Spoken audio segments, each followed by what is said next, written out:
하나님 말씀 신약 성경 빌립보서 3장 4절부터 9절까지를 우리 한 절씩 교독하겠습니다.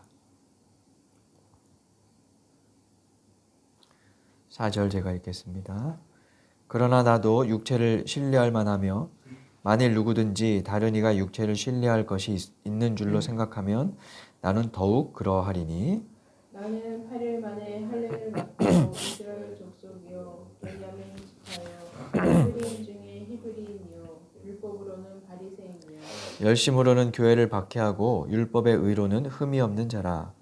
그러나 무엇이든지 내게 유익하던 것을 내가 그리스도를 위하여 다 해로 여길 뿐더러 또한 모든 것을 해로 여김은 내 주 그리스도 예수를 아는 지식이 가장 고상하기 때문이라. 내가 그를 위하여 모든 것을 잃어버리고 배설물로 여김은 그리스도를 얻고 그 안에서 발견되려 함이니 내가 가진 의는 율법에서 난 것이 아니요 오직 그리스도를 믿음으로 말미암은 것이니 곧 믿음으로 하나님께로부터 난 의라. 아멘. 이어서 요한복음 12장 1절부터 8절도 같이 보겠습니다. 신약성경 167쪽 요한복음 12장 1절에서 8절입니다.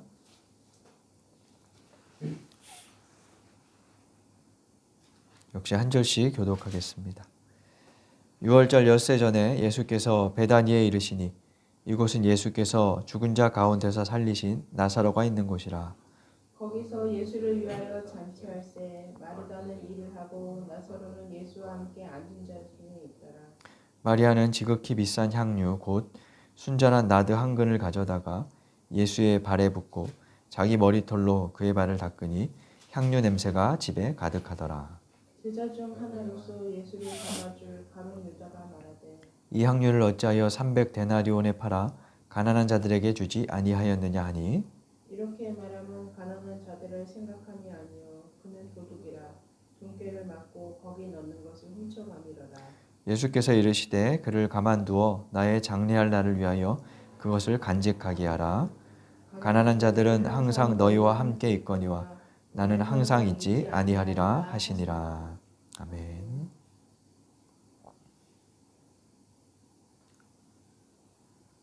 그날은 이스라엘 최대 명절인 유월절 엿새 전이었습니다. 예수께서 유월절을 보내기 위해 예루살렘으로 가시던 길에 예루살렘에서 3km 정도 떨어져 있는 베단이라는 마을에 들르게 되셨습니다. 그곳에는 예수께서 사랑하시고 가깝게 지내던 나사로와 그의 여동생들이 살고 있었습니다. 누구의 집인지 분명히 본문에 나오진 않지만 거기에서 예수를 위한 잔치가 마련되고 있었습니다. 마르다는 잔치 준비에 여념이 없었고 나사로는 예수님 일행과 둘러앉아 담소를 나누고 있었습니다. 그런데 그때 누구도 예상하지 못한 일이 벌어졌습니다. 나사로의 다른 동생 마리아가 향유가 담긴 병을 들고 예수의 발치에 앉더니 예수의 발에 향유를 붓고 머리털로 닦는 것이었습니다.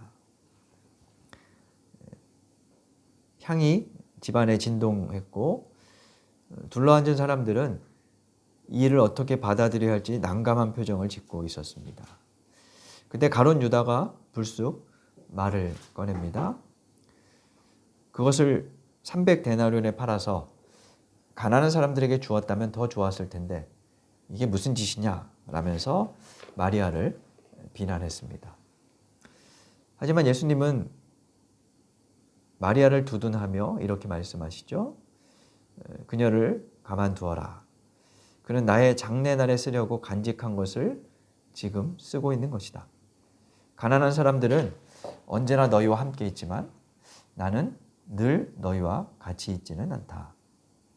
이것이 오늘 복음서의 줄거리입니다.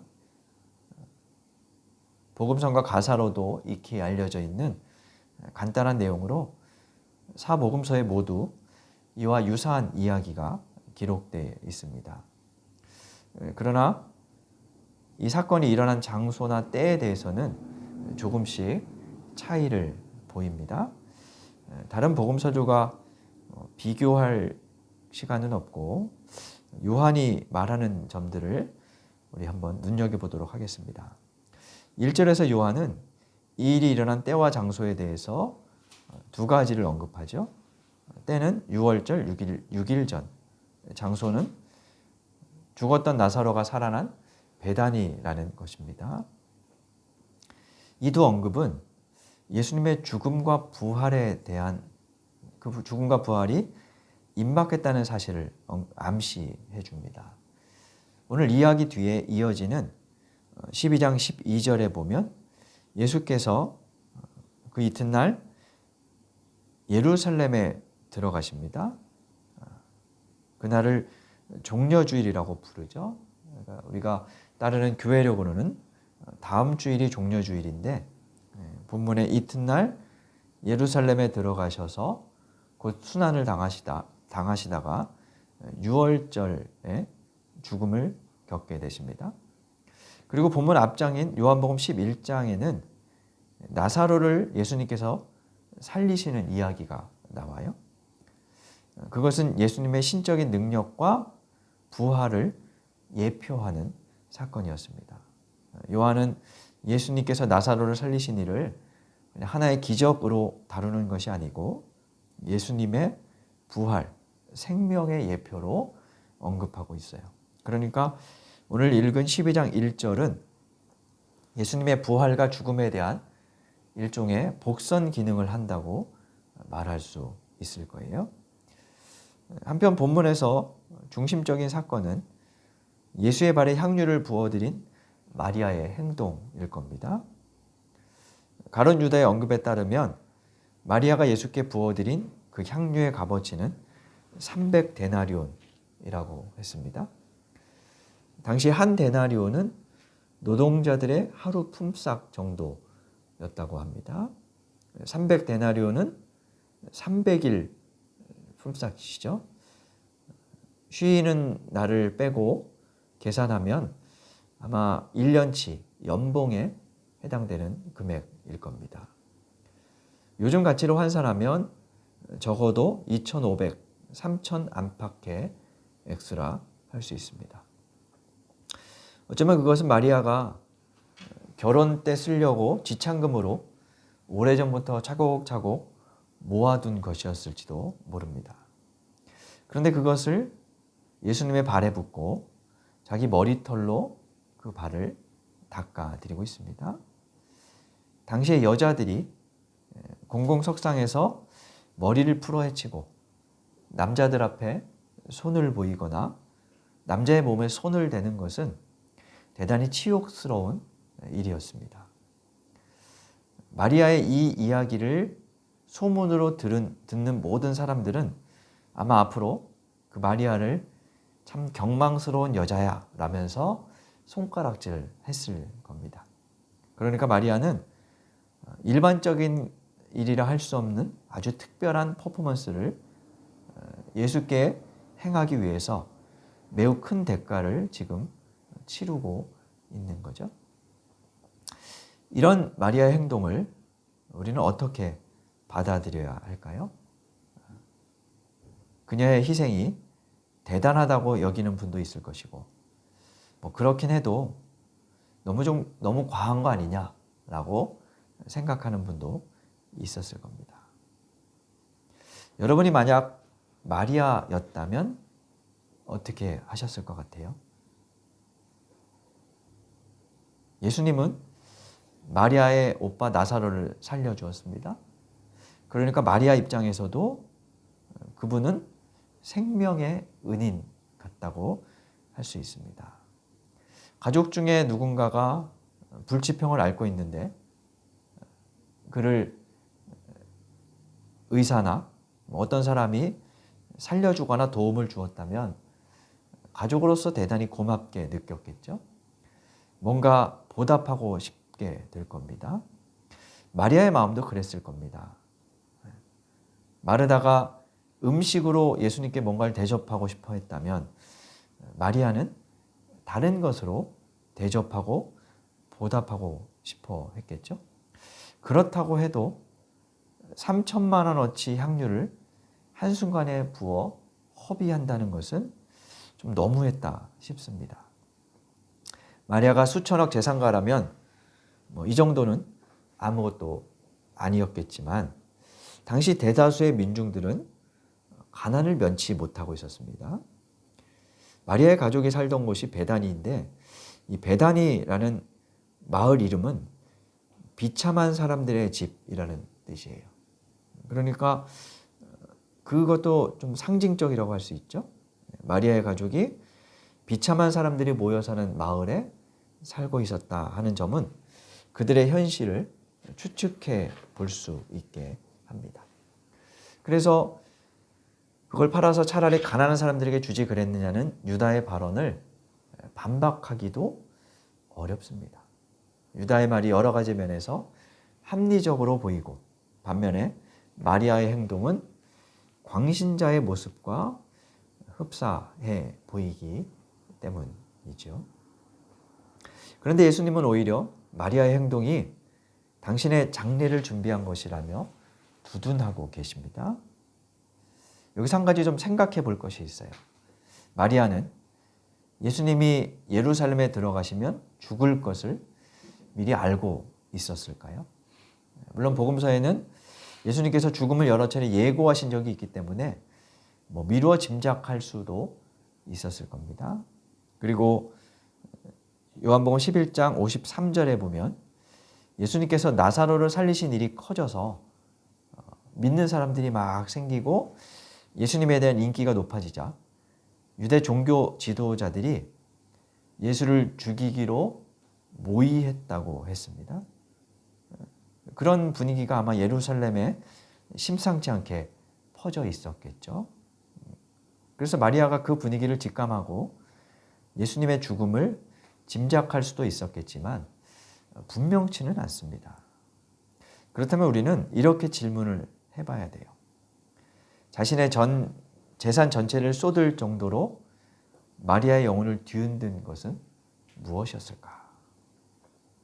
그녀에게서 이렇게 재산을 다 허비할 정도로 남들이 보면 뭔가 좀 광신자의 것처럼 보이게 하는 그런 일을 가능하게 했던 것은 무엇일까? 예수에게서 무엇을 보았고 또 느꼈길래 그렇게 할 수 있었을까 하는 질문입니다. 그 질문에 대한 답을 찾기 전에 마리아처럼 모든 것을 버린 바울의 이야기를 들어보겠습니다. 먼저 읽은 빌립보서 3장에서 바울은 육체를 자랑하는 사람들을 향해서 나도 육체를 신뢰할 만하다라고 말하면서 이야기를 시작합니다. 여기서 육체란 근육, 몸매를 말하는 것이 아니라 세속적인 면에서의 자랑거리, 소위 말하는 스펙이라고 할 수 있어요. 유대인들에게 있어서 스펙은 할례, 율법의 수행 이런 것들이었는데요. 바울은 빌립보서 3장 4절에서 나는 정통 유대인이고 율법적인 면에서 흠이 없는 사람으로 유대인들 중에서도 엘리트 집안 출신이라고 말합니다. 아마 과거로 치면 성골 출신이었다고 볼 수 있습니다. 요즘으로 하면 마리아에 비해서 바울은 금수저를 물고 태어난 사람이라고 할 수도 있을 겁니다. 4절과 6절에서 바울은 모두가 부러워할 그런 자기 자랑을 늘어놓습니다. 그러더니 일순간 그 모든 것이 배설물, 오불 같다고 말합니다. 7절과 8절에서 내게 유익하던 모든 것을 해로 여긴다. 배설물로 여기며 버린다 하는 말을 3번 반복하죠. 마리아처럼 바울도 말이 안 되는 낭비를 하고 있습니다.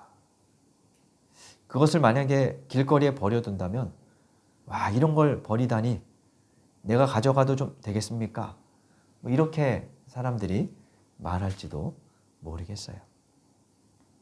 세상 사람들은 바울과 마리아에 대해서 왜 그런 식으로 아까운 걸 낭비하느냐라고 말하기도 할 겁니다. 바울의 행동, 이것도 마리아의 낭비처럼 설득력이 없고 현실성이 없어 보입니다. 아무리 노력해도 성골 가까이에도 갈 수 없는 우리 같은 사람들에게 그의 발언은 가져본 자의 배부른 소리같이 들립니다. 그래서 우리는 바울의 말을 종교적인 수사쯤으로 치부하기도 하지요. 그러면서 한편으로 우리는 바울처럼 나도 무언가를 버리면 하나님이 다른 더 좋은 거 주시겠지라는 얄팍한 속셈으로 하나님께 이와 유사한 행위를 하기도 합니다. 그런 우리로서는 마리아나 바울의 행동을 도무지 이해할 수 없습니다. 여기서 바울의 말은 그 자체가 무의미하다는 것이 아닙니다. 그가 버린 것들이 아무 가치가 없다는 것은 아니에요. 그것은 분명히 가치가 있는 것들입니다. 그러나 더 중요한 것을 발견했기에 상대적으로 그것들이 이제 상대적으로 보인다라고 하는 그런 말입니다. 그가 발견한 새로운 가치는 하나님과의 관계를 안에서 발견한 예수 그리스도입니다. 그것은 9절에서 바울은 그것을 또 발견되려 한다 표현해요. 그리스도 안에서 발견되려 한다. 이 말은 그리스도 안에 있는 사람으로 인정받으려 한다라고 하는 말입니다. 사람들이 스펙을 쌓는 이유는, 그리고 부와 명예를 쌓는 이유는 그것을 통해서 세상에서 인정받으려고 하는 거죠. 그러나 바울은 그런 것들로 인정받으려고 하는 태도를 버리고 오직 그리스도 안에서만 인정받고자 한다. 나의 삶의 의미와 가치를 또 정체를 거기에서 발견하려 한다라고 말하는 겁니다. 세상을 보는 눈이 완전히 달라졌다는 거죠. 우리는 종종 상대적인 것을 절대화할 때가 있습니다. 종이 주가 되고 주가 종이 되는데 그걸 눈치채지 못하고 지내는 경우가 있어요. 그렇게 상대적인 것이 절대행세를 하면서 자리를 차지하다 보면 어느 날 도려내려고 해도 그럴 수 없게 되는 경우가 많아요. 이미 너무나 큰 자리를 차지해 버리고 있기 때문입니다. 그래서 상대적인 것이 절대적인 자리를 위협하려고 할 때, 그것을 가차없이 잘라낼 수 있으려면 절대적인 것에 대한 분명한 인식과 경험, 분별이 필요합니다. 바울과 마리아는 바로 그런 경험을 예수님에게서 했다고 볼 수 있습니다. 오빠 나사로 사건 이후에 마리아에게 예수님은 특별하고 절대적인 존재였을 겁니다. 다른 말로 하면 예수님에게서 생명을 경험한 것이었습니다. 예수님에 의해서 생명이 무엇인지를 깨달은 이상 예수님 이외의 다른 것들은 의미가 없었습니다. 생명의 근원을 알게 되면 다른 것들에 대한 관심이 줄어들 수밖에 없죠. 급기야 자신에 대한 관심, 종교적인 성취와 성공에 대한 관심도 축소되게 됩니다. 비유적으로 말하면 이런 겁니다. 여기 불치병에 걸린 사람이 있습니다. 신약이 개발되었습니다. 근데 신약이다 보니 너무 값이 비싸요. 아파트 한 채 값 정도 된다고 칩시다. 그런데 그 약을 먹고 병이 낫는다는 것이 분명하다면 그는 아파트를 팔아서라도 병을 치유할 겁니다. 마리아와 바울은 예수님에게서 이런 절대적인 생명 경험을 한 것입니다. 요한은 복음서를 기록하면서 우리가 예수님께 향유를 부은 그 마리아의 행동을 보며 예수님의 죽음과 부활을 묵상하도록 이끌고 있어요. 예수님께 향유를 부은 마리아의 행동은 단순히 그 행동 자체가 아니라 그것을 통해 예수님의 부활을 바라보게 한다는 거죠. 가난한 자들은 항상 너희와 함께 있지만 나는 항상 있지 않다는 말씀도 가난한 자에 대한 구제가 불필요하다는 것이 아니라 보다 본질적인 문제가 무엇인지를 생각하라는 의미로 이해할 수 있습니다. 어떤 의식이나 행동에 집중하다 보면 그것을 통해 도달해야 할 절대와 본질을 놓치기 쉽기 때문입니다. 이런 문제를 가장 예리하게 꿰뚫어 본 사람이 바울이었습니다. 그래서 바울은 자신들의 육체 혹은 행위 이런 것들로 의를 획득하려는 사람들을 향해서 나는 모든 것을 상대화한다고 감히 말하는 것입니다. 우리에게도 언젠가는 우리가 소중하게 여기는 향유를 쏟아 부어야 할 순간이 찾아옵니다. 우리 인생 자체가 향유이기도 합니다. 죽음 앞에서 우리는 모든 향유를 버릴 수밖에 없지요. 그래서 오늘 본문을 교회의 헌금을 다발로 바쳐야 한다거나 하나님께 재산을 다 드려야 한다는 것점으로 적용하기 전에 나의 향유는 무엇일까? 그것을 쏟아 부을 만큼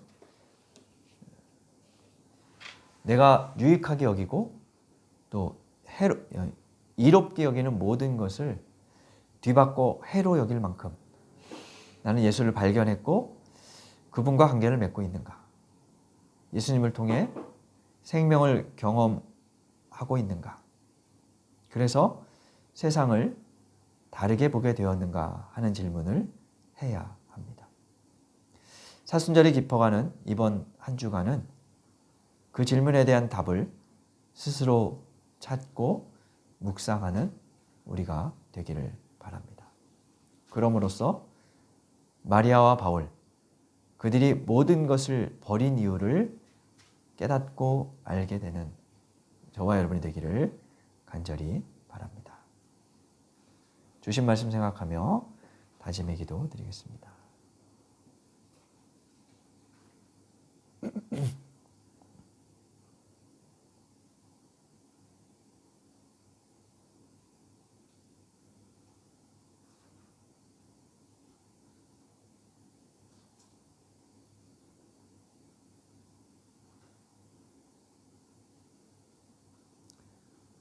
하나님, 우리에게 오셔서 자신을 깨뜨려 생명의 향유를 우리에게 부어주신 주님을 찬양합니다. 주님과의 관계를 통해 그 생명을 더욱 깊이 발견하고 깨닫기를 원합니다. 절대 앞에 모든 것이 상대화되는 경험이 우리에게 있기를 원합니다. 마리아와 바울이 모든 것을 버릴 수 있었던 단 한 가지 이유이신 예수님 이름으로 기도드립니다. 아멘.